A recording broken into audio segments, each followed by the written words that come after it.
Jen.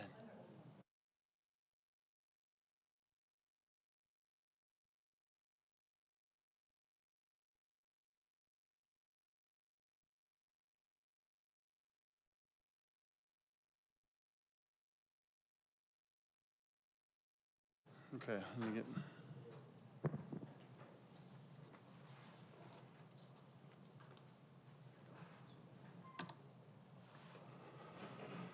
Okay, call to order. The special meeting of the Governing Board of Education is called to order by myself, Dr. Joseph Komorowski, at 3 p.m. on Tuesday, March 12th, 2024, at the District Office Conference Center, rooms A through C. Approval of the agenda. Are there any requests for the changes to the agenda? I'll take a motion a second to approve, and this is specifically regarding values right now. Just the first special meeting. Yeah. Okay. Lene, would you please call roll? Oh, sorry. Do I have a motion and a second?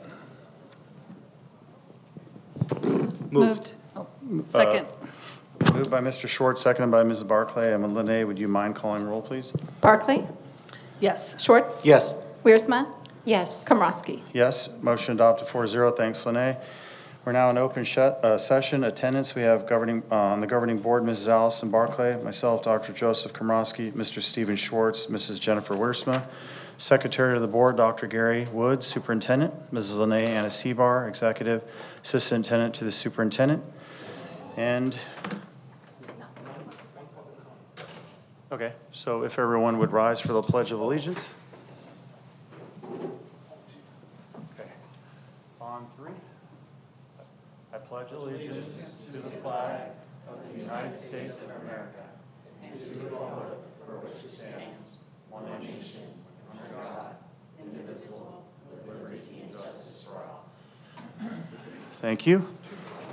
Okay, and we have two comments. I'll read this out. For special board meetings, public comments are restricted to only items listed on the special meeting agenda, Government Code Section 54954.3. Public comments are allowed up to a maximum of 3 minutes per comment and in the order received, to a maximum of 30 minutes per item for comments on the agenda, items or non-agenda items. For consent agenda items, item topics, a limit of 3 minutes total will be allowed from one speaker. Unless the item has been placed on the published agenda in accordance with the Brown Act, no action will be taken. No discussion will be made regarding personnel issues in open session. All public comments are an essential part of the board meeting and are carefully considered by the governing board. And to that extent, we have two comments, and this is specifically related to core values, or we'll say the board priorities. First up is Josh Shearling, followed by Christy McClure.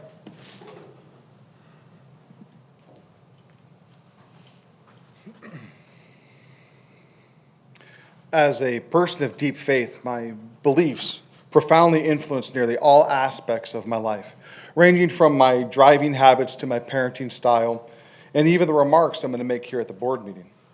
However, I do not expect non-Christians to act like Christians. I don't even expect Christians to act like Christians. That bar is just too high.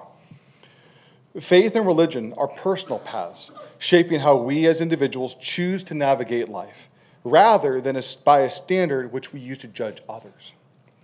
Employing one's religion beliefs as the foundation for public policy decisions inherently prioritizes one religion over others. This approach not only endorses a particular faith, but also risks alienating those who dissent from specific policies, leading to them potentially rejecting the religion itself. If you have a policy where you've endorsed it because of your faith, Excuse me, how is this related to the board priorities? Sure. I know that the board in many of the past policies has referred to their religion as a reason and a methodology for their decisions. And I'm challenging that because our First Amendment says, where this is not Congress, but you guys are a governing board of Americans, we should not endorse, create any specific religion. Sorry, I got to catch up. So when you make a policy that is tied to your faith, if somebody rejects your policy, by extension, they're going to reject your faith, which is actually kind of counterintuitively doing more harm than good to your faith. History and current events provides us stark reminders of how religiously dictated policies can lead to exclusion and injustice. For instance, regimes like those in Iran and under the Taliban have enacted policies that severely limit women's rights. They discriminate, again, against LGBTQ+, and enforce religious conformity through punitive measures like the morality police. Such instances underscore the erosion of the crucial principle of the separation of church and state, enshrined in the First Amendment. It's actually the first part of the First Amendment, which safeguards against elevating one religion above others in the governance of our nation or our school district. It is imperative that faith and religion remain separate from the creation and implementation of community policies. The separation ensures that legislation remains unbiased, inclusive, and reflective of our diverse society. Policies should be devoid of religious influence, not just in their language, but also in their intent and rationale. Nobody should know what religion was behind any policy. Thank you. Thank you. Christy McClure. A friendly reminder just to tie these to the values of the board priorities. Okay, let me know if I veer off course. As you embark on this goal of discussing and deciding core values, I want to remind you of TVUSD Board Policy 0100, Philosophy. This policy lists 200 principles, 20, pardon me, 20 principles that the board and district staff should incorporate into all programs. I'd like you to keep these specific ones in mind. Number 2, every student should have an opportunity to receive a quality education regardless of his or her social, cultural, or economic background. Number 3, every student in the district has a right to be free from discrimination, harassment, intimidation, and bullying. Number 5, highly skilled and dedicated teachers and educational support staff have the capacity to guide students toward individual achievement and growth, and have a direct and powerful influence on student learning and life experience. Number 6, a safe, nurturing environment and positive school climate are necessary for learning, academic achievement, and student development. Number 8, the needs of the whole child must be addressed, as the ability of children to learn is affected by social, health, and economic conditions and other factors outside the classroom. Number 13, the diversity of the student body and school staff enriches the learning experience, promotes cultural awareness and acceptance, and serves as a model for citizenship in a global society. Number 15, communication, trust, respect, collaboration, and teamwork strengthen the relationship among board members and between the board and superintendent, and contribute to the effectiveness of the governance team. Number 17, two-way communication with all stakeholders is essential. Number 18, the board has a responsibility to advocate on behalf of all students. Number 19, a fiscally sound budget. Looking at you, Nicole. Which is reflective of the district's vision, is imperative to the financial stability of the district and to the attainment of its goals. During this last year, the board majority's priorities and resolutions has not always been in line with these principles, and in my opinion, may have violated some of them. Please use this time, this special meeting, to reacquaint yourself with the guiding principles of TVUSD, an existing board policy.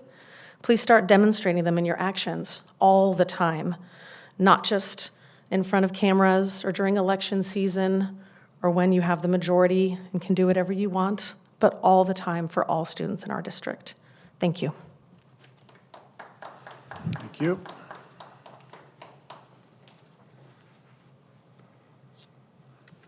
Okay, here we are. My thought is that we have an hour set aside. We don't need to accomplish everything in this hour. It can be pushed off to the next meeting when we discuss mission, and we can collectively go through these one at a time. One thing to note, and this is very important, if we were going to follow CSBA guidelines, we have to have a vision statement that ties into our evaluation of the superintendent. In order to get a vision statement, we've got to start at ground zero, which I've been saying this for a while as far as our values, which we can equate with board priorities. We can look through this, then get to a mission, then get to a vision, then get to the solidification of his evaluation. And my thought, and can open this up to any other board members, that we go one at a time on board priorities, and if there's any suggested changes, or if you like them the way they are, then we just collectively go there. Any thoughts? Yeah, so that would be my question is, are we talking about changing the board priorities, or we're just discussing if we want to change them? Yeah, no, that's why we're having this meeting. So if we want to change them, we talk about it now. Okay. Or if we say, look, I like one and I want to add this word or take away, or yeah, we're open to anything. Okay. So maybe I'll start, Mr. Schwartz, do you have any comments, or Ms. Wiersma? There were two things I thought of, actually three. One, Mrs. McClure mentioned it, freedom from discrimination. I think that's really important, that every student feel that they're valued and important, and they're a part of the total community, not some side group or some minority group, that we are one district and one community, and everyone is valued. I'd also like to see an emphasis on mental health. Coming out of COVID, we've had a lot of issues that people are still dealing with.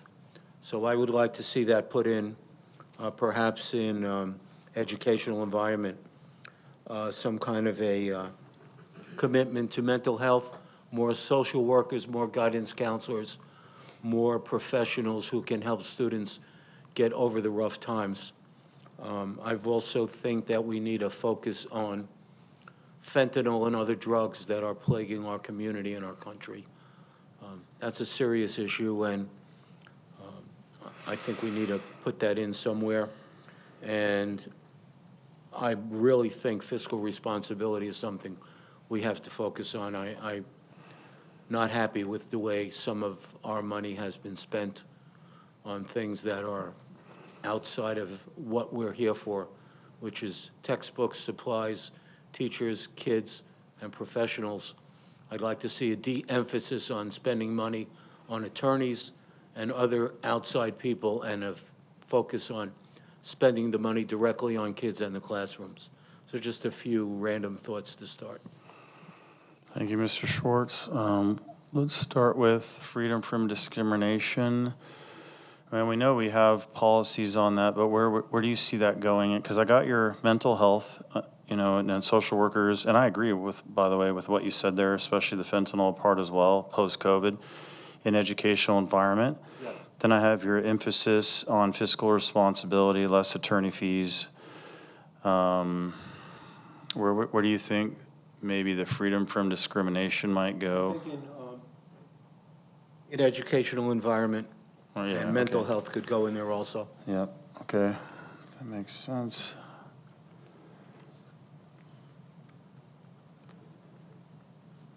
Any other thoughts, Ms. Barclay or Ms. Wiersma, before we go one by one through these, maybe? Somewhere along the line, I think it would be great to talk about accountability, and I think that's a multi-pronged issue that could be applicable to each one of these in different ways, but whether it's accountability for curriculum and what we're accomplishing academically, or whether there's accountability in looking at safety, I think there's so many things that we could aim to create a culture around in expecting responsibility and accountability. So really, that's kind of a vague term, but maybe as we go through these, we can figure out how that might apply, and would that even be a priority number 7? I don't see taking away from any of these, but in my mind, it came from taking the first workshop with CSBA on governing, and that was a big thing that they hit, was ensuring accountability across the board.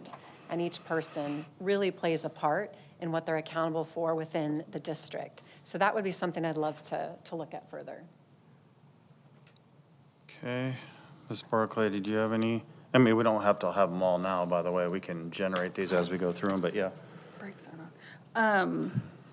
Yeah, I think I do like these 6 priorities in general because I feel like pretty much anything that we come up as individual goals underneath those, we could fit into those 6 categories. And I think that, you know, we looked at this document a while back, maybe a year and a half or so ago, and actually talked about like trimming it down, because one of the issues with it is it's a really good internal document because it has a lot of detail, like everything. And I see that the accountability is built in because, you know, when you read through the priorities, they're basically, not all of them, but many of them are measurable. And so that's kind of, to me, like when we're looking at our success, we're going to look at those measurable items, like under priority number one, an increase in percent of TVUSD students who qualify are admitted and prepared to succeed in a college program. That's measurable. And then there's people tied to that who are accountable for that, for the achievement of that goal. But I did like the idea that from a board perspective, you know, do we need to get that deep in the weeds on all of these? Is it better for us to set you know, have a higher view and just say we want to make sure these things are included, but it's not necessarily something that we're going to have a hand in every single one of these? Because if you start creating a performance plan based on this, it's 20 pages long, which is pretty much what we have now. And it's really cumbersome. And I think we can still get everything we want out of it, but creating a kind of a more streamlined tool. So I definitely like these 6 priorities just because I think almost anything we can come up with up here, they're gonna fit somewhere. So I like that concept, but as far as what's gonna be directly reported to the board that we're gonna follow up on, you know, we might wanna pare it down a little bit just for you know. I hear you. So in one sense, let me go back to Ms. Worsma. So we have accountability, possibly adding a 7th category, but what you're suggesting is that accountability is second order discipline that supervenes on all these 6 priorities. Yeah, I think it's, I see that it's built in, and making sure that, you know, if there are specific measurables that we want, that's conveyed either through the superintendent's review or, you know, along the way that we get that information where we want to know what are the deliverables on these, in these areas that we would like as a board to see. Because there are a lot of deliverables that we do need to see. You know, the budget, we have to see how's that going, what are the specific deliverables that are important to us for us to gauge that. We're not going to be able to comb through the 300-page budget and understand every line. That's not our role, but where can we streamline that so we can look at specific data points that will inform us, you know, and in our decision making, and probably in all of these areas. If I could add. Yeah, I think a lot of the conversation. I'm sorry. A lot of the presentations we get focus on the things that we're talking about, like when we get the LCAP presentation, or when we looked at the, what was it, the A to G? Was it A to G, Kim? That talks about the graduation rate, how many kids are prepared for college, how many kids are succeeding, or when Tim Dignan comes up and talks about the CTE programs. So a lot of those reports have measurable norms that we can see. Are we getting there? Are our ESL kids, are they moving up? Are our homeless kids, do they have better attendance this year than last year? Are our foster kids getting what they need? Is our transportation system working? You know, all these things, we do get reports that are measurable, and definitely the LCAP and all the other stuff gives us a lot of information about how we're doing, you know, what we're succeeding in and what needs work. So I think a lot of what Jen is talking about, accountability, I think we do get that at meetings, and maybe there are some areas that we need to get more information about if we don't have it.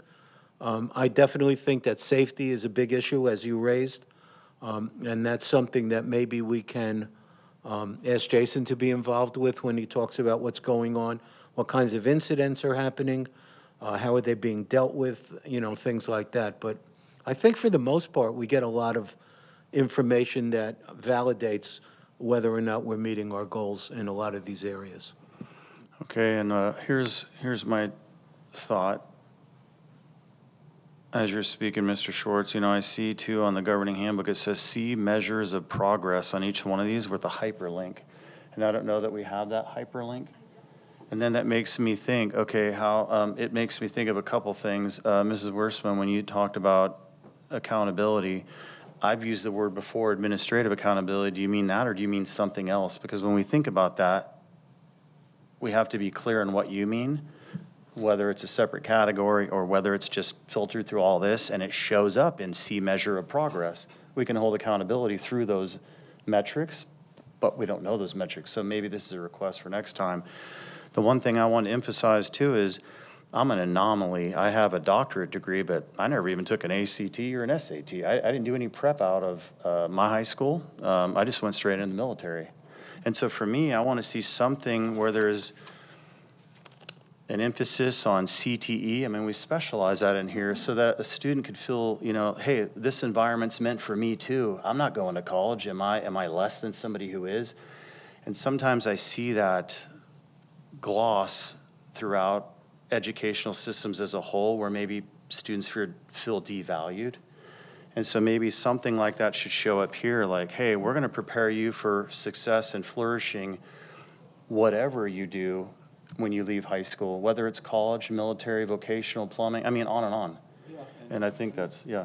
I mean, we do have I visited all the high schools' ROTC programs. They're amazing. Yeah, right. These kids are so committed to the ROTC. They may not all want to go into the military, but what they're learning there and the training and how they're developing their character is really something important. So that's something that when we talk about, for example, in involvement and connections, there'll be an increase in the percent of students who participate in co-curricular programs, increase in the number of opportunities to participate in VAP and PE. Maybe we could add things like CTE and ROTC, just to be mentioned, so that we don't kind of lose them when we look at and evaluate how everything's going on. Well, and I think it's important to look at, are we looking for an increase in those and why, or are we looking for sustainability in those? I mean, because maybe our CD programs are full, and so making a goal to increase involvement really isn't possible.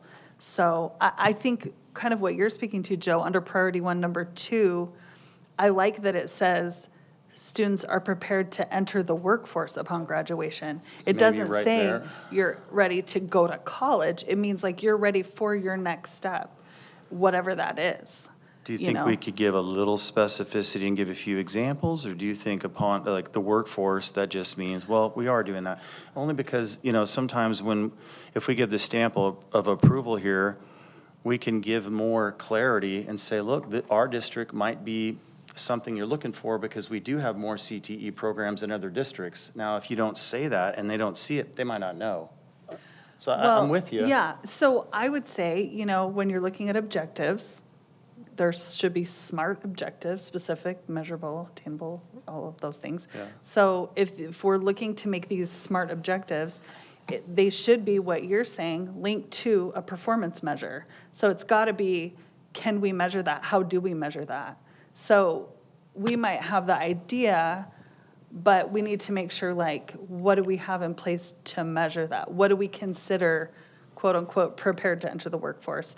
And what measures are in place? Because we're not really trying to do a bunch of new surveys or a bunch of new things, but we need to just maybe, make our wish list and see, okay, what's in place where we get that data? Because I'm sure it's out there. We just need to be specific. So if we want to be able to link it or go back and say, are they prepared to enter the workforce? Oh, well, we do XYZ tells us that, and here are the results. Yeah, I like that. And here's another thing. I think you were the one that told me this. Did you say Sandy Hinkson, previous trustee, did she create a lot of this? Because if she Yes. did, we can ask her for the secret sauce. Where are your measures of progress? Like, I don't know, maybe that links, maybe the district has it, or maybe Oh, she I'm knows. sure she has them. Yeah. Yes, Because I'm that sure could she really has them. help us. And she is also the one who worked on the performance evaluation for the superintendent, Yes. which kind She of wrote came the from all whole thing, this. So basically. honestly, when we get to that point, it might be valuable for us to utilize her just to kind of understand where that came from when we're moving forward with what we want, so that we can see where we want to change things. But again, like, I don't know exactly if this falls under where if this should be something that's our public-facing document, because it's so much. And if somebody wants to know something, it's just a lot. To me, it looks more like kind of an internal document, and maybe we can somehow better summarize it so people will access it. Because if somebody pulled this up, they'd be like, oh, wow. I mean, I would be like, that seems like too much. I don't actually- even want to read this. I actually might agree, and my thought is to take each, on that line, I thought the same thing. When I look at values on a website, I'm certainly not seeing this level of technicality, and my thought is to maybe have a small 2, possibly 3-sentence paragraph, maybe like 2, because you can probably condense this into that and make it simple for Sure, the. like a little I'm there. description under what does, when we're saying our priorities, curriculum and instruction, what does that encompass? Yeah, and Dr. Woods. And of course, we're not saying like people can't have this information. Of course, it's public, but just to have it summarized, Yeah. and that's kind of the forward facing, that people can go, oh, this is what this district is all about. 100%. Dr. Woods, maybe we could lean on you. Who would want to take up this wonderful task of helping us? Well, we've got someone in the back of the audience who has already done some work. Oh, Has that's right. looked at a series of documents that have been generated over a couple of years. There's no doubt the board continues to work on a way to find an avenue. And Jimmy's condensed things down a bit. If you think this is the appropriate time. Yeah, would you guys like to have Jimmy come up? Okay. Come on up. Mr. Evans.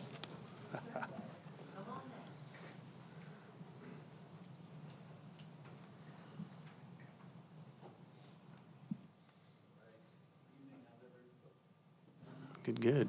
Good, Jose. You guys hear me now? All right. So it's funny that the conversation's really leading to that point of what we portray in the external, because a lot of what you guys were talking about before is how we identify things internally, how we talk about it. I know that Mrs. Barclay was mentioning that's internal measures and things that are going on. Well, all of those things don't necessarily play out to the external and how we communicate that to our population. So what I'm going to jump into is you guys were talking about 6 board priorities. From a branding standpoint and from what we are putting out to the public, we really have condensed that down to 3. So whether you utilize this internally or not, that's up to you, but there is more of something that's like relatable to our population as we go through our brand. So if, Lene, you can click over to, I believe it's slide 3.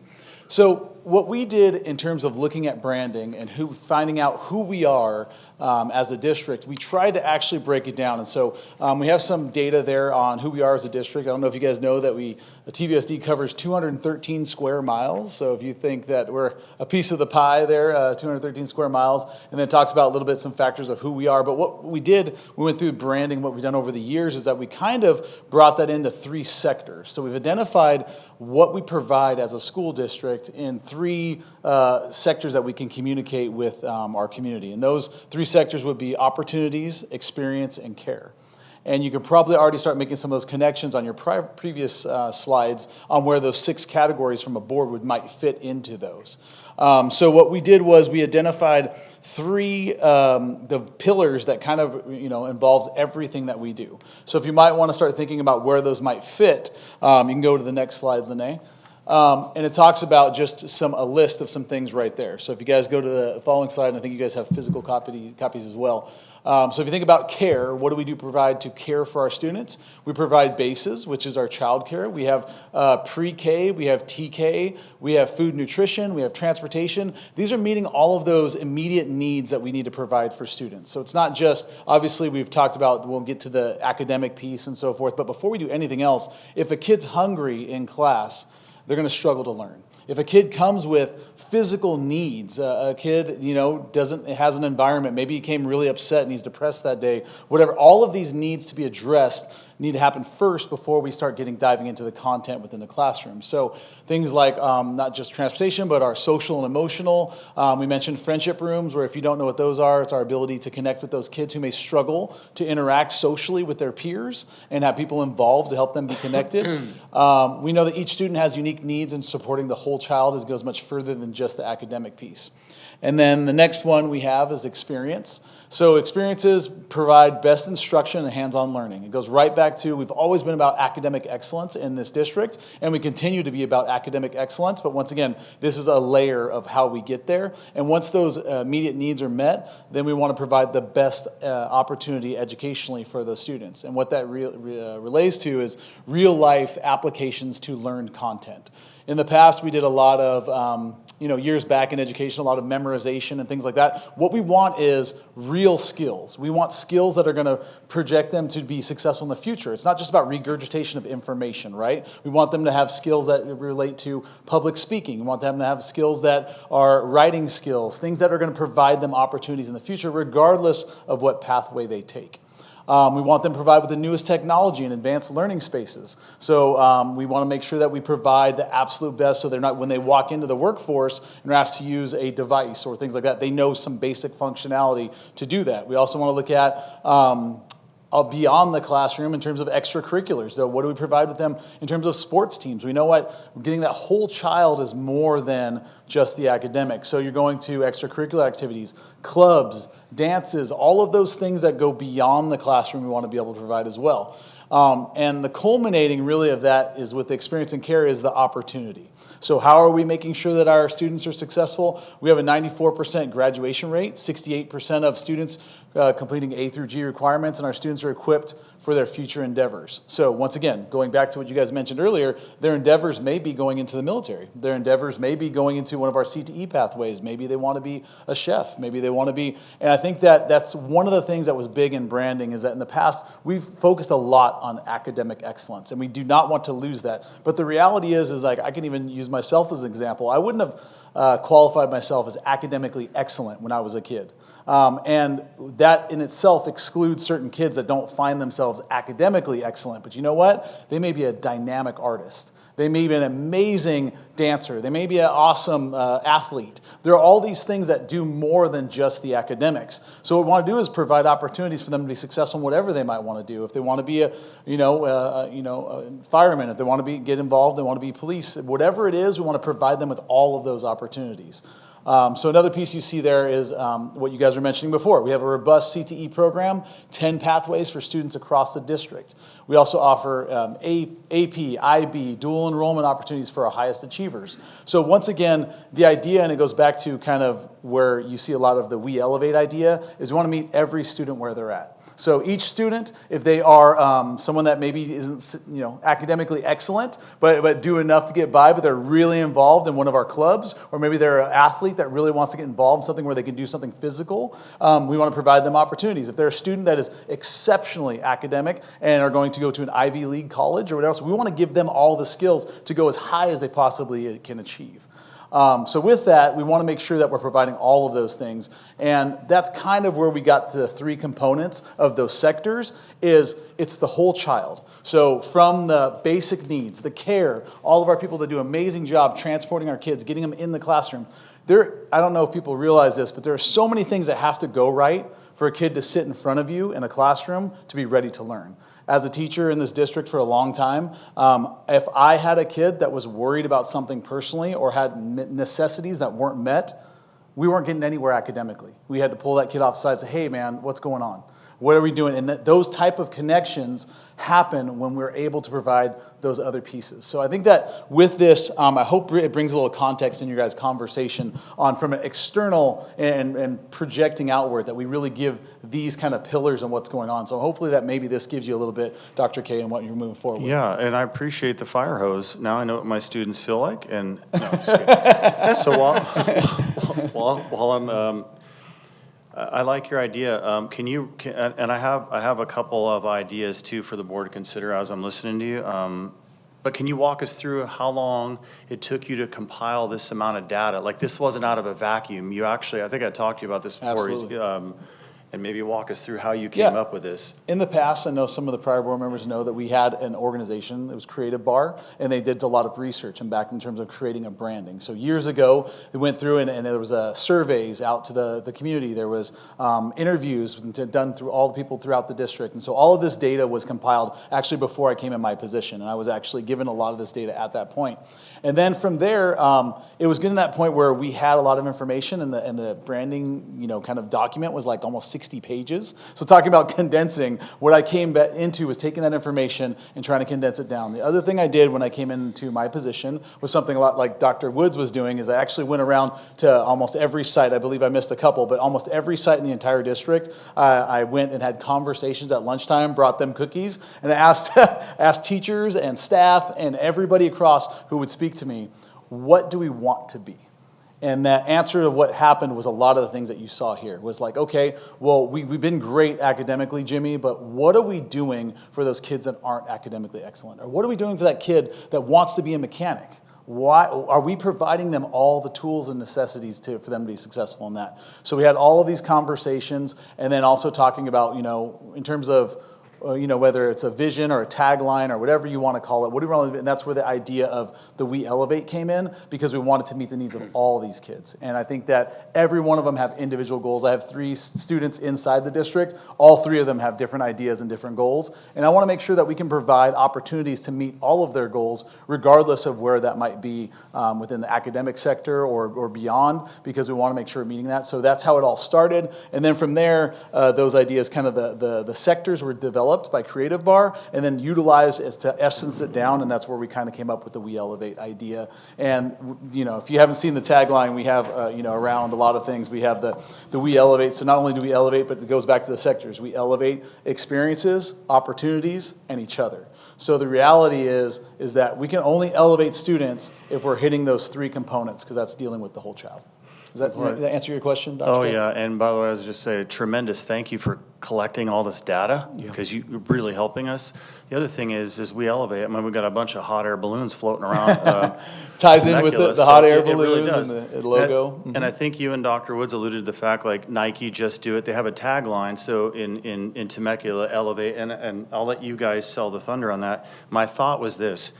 As I'm thinking, you have care, experiences, and opportunity, and I'm trying to maybe reduce 6 possible priorities into that, and even think about what Jen's saying about accountability, responsibility, and then the one category that I find hard to put in here, though, is fiscal responsibility. So as you were talking, I was like, could there be a 4th, like, instead of responsibility or accountability or fiscal responsibility, leadership, and then under leadership, there's leadership of the board, leadership of the staff, leadership of the teachers, and under that we get fiscal responsibility, accountability, things like that. Just me winging it.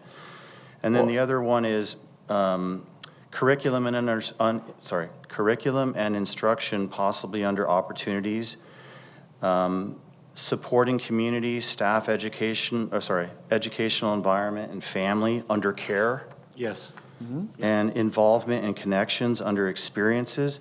So I think it's possible that you have a wonderful system that we could push into, and Ms. Barclay, it might help us simplify what we're already trying to do. I was trying to give you that incognito pitch. We might have somebody to help us. Yeah. Well, I also would say, You too, threw him a that fastball and he actually hit it. But I just wanted Good to, job, Jimmy. thinking back, every once in a while I get a brief remembrance of going to college. And what you were talking about reminded me of one of my favorite people who I studied was Howard Gardner and Multiple Intelligences. And if we think about every one of our kids as fitting into one of those multiple intelligences, whether it's nature or reading or phys ed, then we can actually key in on how that child is successful.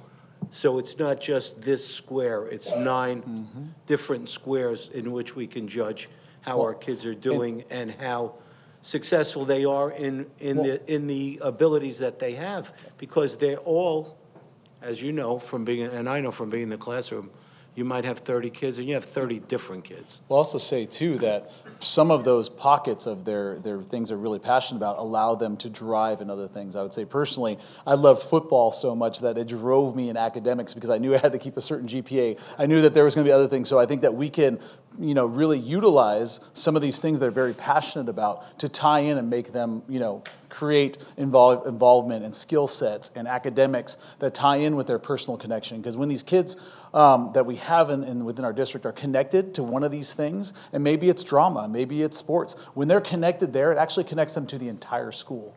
And so I think that we just, piggybacking on what you were saying. I was just thinking it also deals with the attendance issue. When you have something that hooks you in, Yep. no matter what it is, that's going to make you want to be in school. And if you have nothing that connects you, you're going to be, well, I don't really want to be there because there's nothing there for me. It's all great. Yeah, like the motivation, like why would I want to be there? Ms. Barclay, Ms. Wiersma, I know we talked a lot. What do you think? I just wanted to say that the Elevate really stood out to my CSBA colleagues at the class that I just went to. We had a workshop and so many different values that they wanted us to look at and summarize. And so, of course, I kind of went with that. Thank you for sending me information as I was going through that course. And they loved it, and it was neat to see people really respect the idea of elevating and the fire warming to take people upward to see that view that we often miss when we're in the weeds on the ground. And that applies to all of us, right? So I love the idea of inspiring and elevating and tying that in, simplifying these things and moving forward with it. It's a real standout. So thank you for all your work with this because it was impressive. And they're like, I'm going to go back. I'm like, no, that's Temecula's thing. No, but it was just neat just to have that encouragement from other trustees who see it as that is what our students need. That's what our districts need. That's what our adults need. It is applicable to all of us. So thank you for your work on it. Absolutely. Thank you. And I think maybe we have our vision statement because I think what you're saying, we elevate, what's the longer version that you said? Experiences, opportunities, and each other. Yeah, like that right there, because usually a vision statement is short and it should encapsulate everything. That's kind of your overview. Then your mission statement is more specific. But I love that as a vision statement because it summarizes all of it and nothing, I mean, you can't think of anything that we do here that doesn't fit into that vision, that's what we're shooting for. And like you said, elevating from where every child is. It's that hierarchy of needs. If they're not going to get to the top of the pyramid if they're hungry or sad. So, elevating kids, it can be applied in so many ways, like you said, Jen. We also talked with Dr. K about the ability to regurgitate that, right? So if you have a mission statement, it's too much, you're not going to be able to say that. So if you want to say something that says a lot, but also can say it short enough where everyone can kind of, spout and regurgitate it out around, whether it's to community, whether it's at sites, I think that's another key piece is making sure that it's reproducible on a regular basis throughout the organization and to our population. It's your elevator speech right there. And my thought too, this should be a practical, the functional role that the board priorities or values play in the mission statement and the vision is we can justify why we direct certain monies to LCAP budgets, and we all learn that in CSBA meetings. So there's that going on in my head. So when we do a vision statement, it should tie into the mission statement, which should tie in from the ground up like this. What are your thoughts on adding leadership, a fourth component? Because I'd like to see that in the vision. We want leadership no matter what a student does, whether it's military, vocational, plumbing, college. Could I have one piece of that? Sorry, Dr. K. I know I'm interjecting here, but that actually is something that, if you guys know Summit's driving vision has to do with leadership, and it ties in with those pieces. So leadership as a student, so those soft skills, once again, going to the be able to speak in front of people. So they have actually student ambassadors that lead the campus around there. So that leadership piece can tie in a lot with what we're doing academically as well within the district, and then tie to some of those pieces of how we lead within the organization. So just little tidbit. I do like it actually because I think you're getting priority 5, the fiscal responsibility can fit in there, as well as the number 6, the staff, because we want to bring in the best and brightest leaders, and that's part of what our mission is as well, is to create leaders and also bring great leaders to the kids. So I feel like leadership might be a good add there. And then I think, like you said, everything here this can be, this is Totally like a good summarized. working document. We can get Yeah. our SMART objectives or whatever. It ties into Gary's priorities and his performance plan, but this is something that's forward-facing, easy to understand, encapsulates everything. So Yeah. like you're saying, if people are like, well, what are the schools like in Temecula, what do they focus on? This list right here, it answers almost everything that we've talked about. It's got the CTE, it's got your before and after school care, the food, transportation, what are our successes there, what do kids get what do they have when they leave here? And then if you added a leadership piece, you can say, well, they're also like fiscally sound, they have a lot, whatever, you could talk about professional development, whatever you want to put in there, but. Right, and then also the responsibility, accountability, all that can be put into that. And not only we want leadership out of our students when they leave our high schools, but it's everybody in the district. And my thought about that too, as we think about our mission statement is, correct me if I'm wrong, high quality leadership for all, but I'd really like to say each and every student. I'm thinking that CSBA talk that I know you guys have had with Masters in Governance, because when I see care, experiences, opportunity, each and every student instead of all, I mean, they kind of hashed that out with us, but I want to know your thoughts on that. Not that we have to settle a mission statement here, but I'm definitely wanting to change that wording a little bit so that each and every student feels like, you know what, I'm important here. I agree. I think that is important, that students realize it's not just the all in the group and that we're overlooking any one person. So I like differentiating that. Well, heck, you could just slap a hot air balloon right on this. Well, and and, just stay on the way. and the point of we too is that like everyone's owning it, right? So whether you're a board member, whether you're a principal, whether you're a teacher, whether you're like, we elevate, we do everyone. If you're a food nutrition to transportation to, you might be doing maintenance, you might be doing, we want to make sure that everyone can embrace it, because if it's not a part of your identity, then they'll never, follow through that vision or mission that you might want to follow through with. So the we idea, I think that's important. I mean, as a staff member, when I was a principal at a site, it was important for me to say, anytime you're referring to our site, you're referring to us as we, because we are everybody. We do it, we work together, and we provide this environment for students. And so that idea too is that tied in, that was really intentional with the we elevate, is that it's everybody. It takes everybody, and we talk about what students we're doing this for. It's we. It's everybody doing their part, and we do a lot of in classroom like students teaching students. So it's even there. Like you should feel responsible for the person next to you. That we're a part of a team, and we're getting you to develop in there. They're actually helping each other and developing that type of culture. I think at some point we should have a statement about professional growth, that we offer opportunities for our staff, not only for our certificated staff, but for our classified staff to improve their skills and to move up. I think like the Leadership Academy, things like that should be mentioned, because I don't think a lot of districts do that. I don't think a lot of districts train from within. I mean, I don't know, but I've never heard of it before until I came here, where we actually have people who want to be supervisors, who we train and give them the skills so that they're able to move on and up in the district.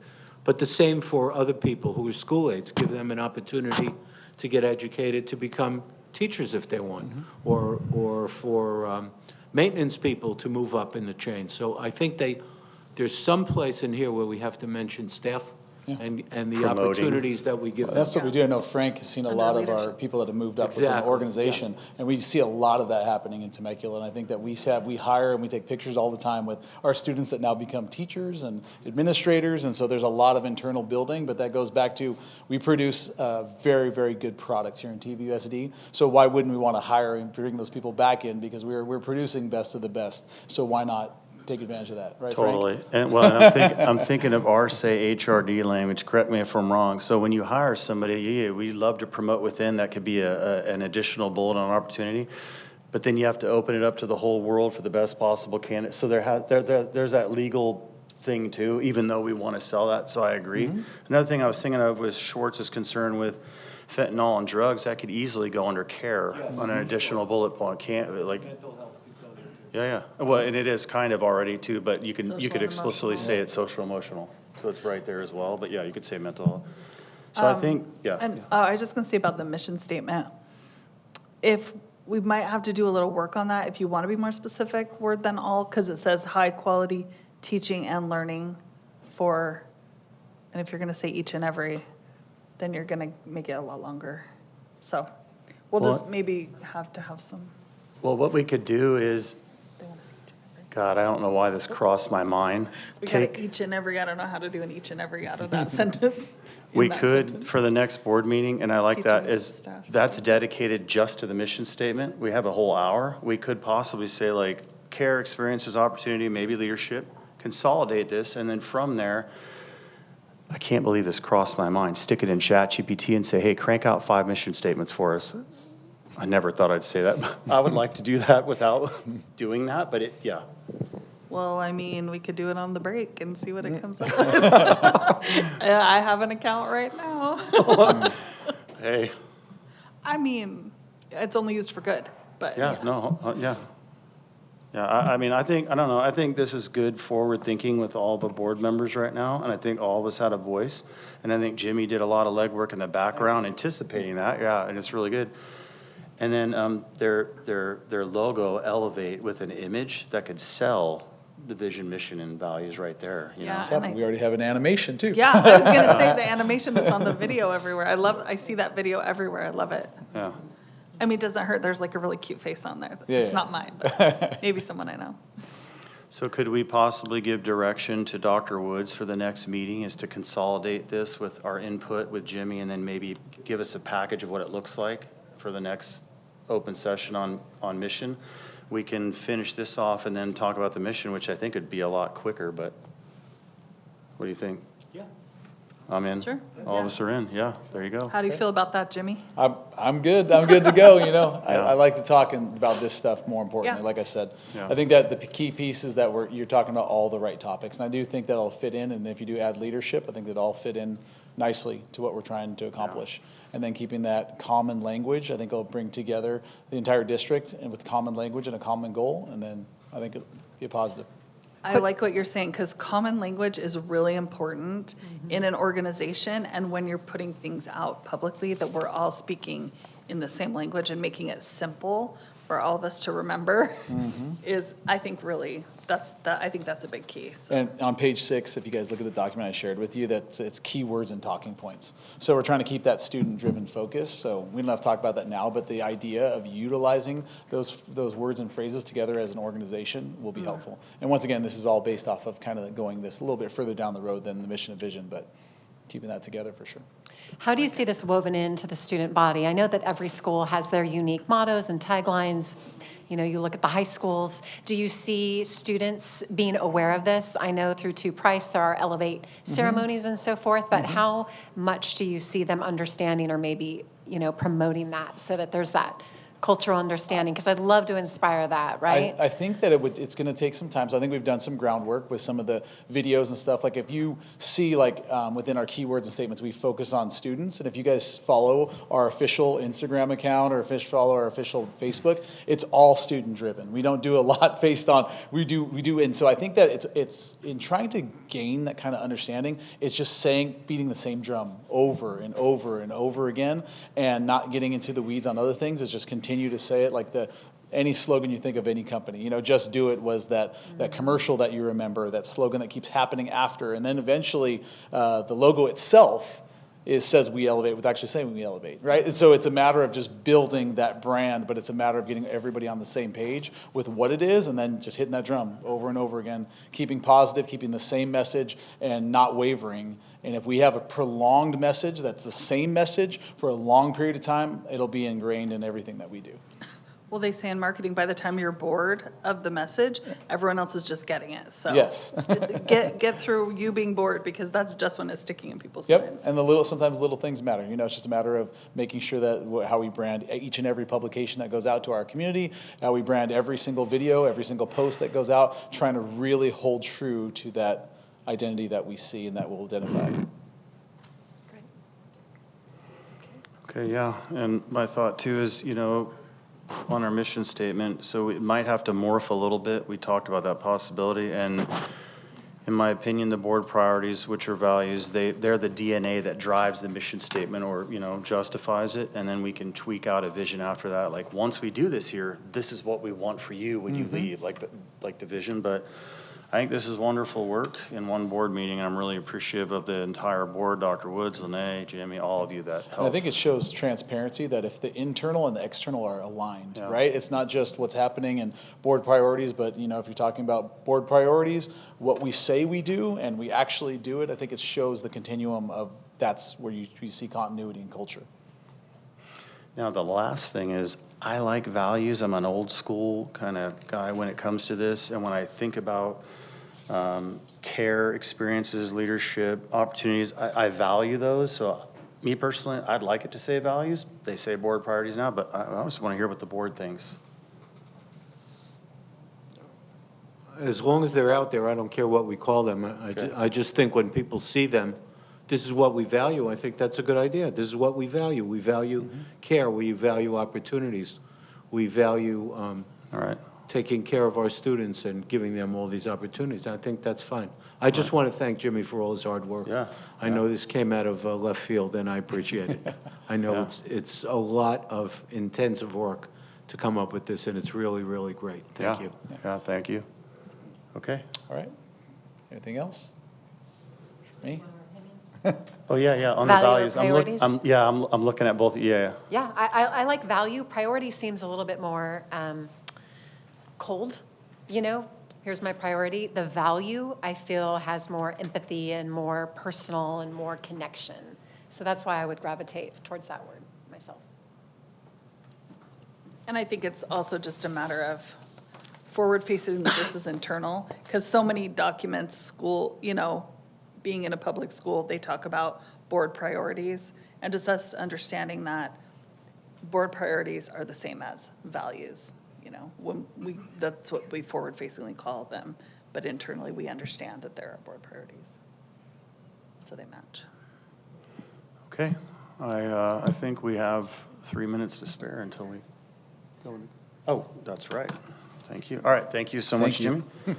I've got to really hand it to you.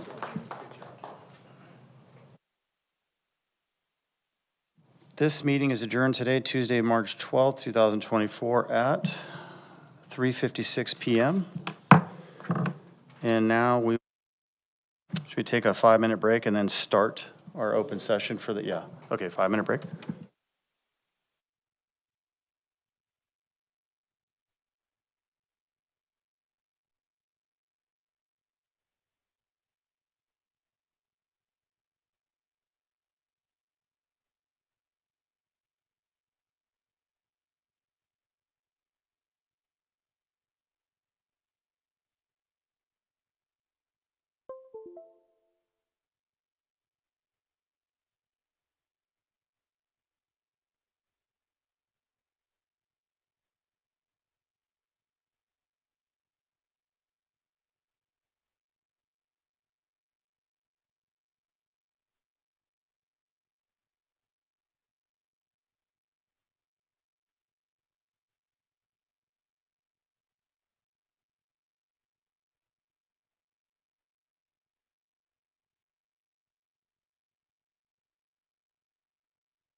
Okay, Allison, are you?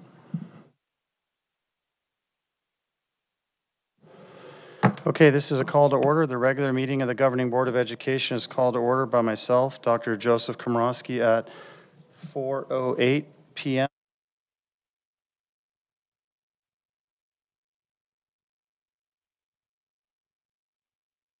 Are there any requests for changes to the agenda? And I actually have one. I'd like to pull item 20 in the consent calendar and push it to action items. Pull action items 6 and 7. Okay, let's look. Mr. Schwartz wants to, oh, sorry, let's do the first one. Do I have consent to push item 20 from consent to action first? Yes. Okay, we got consent, and then Mr. Schwartz wants,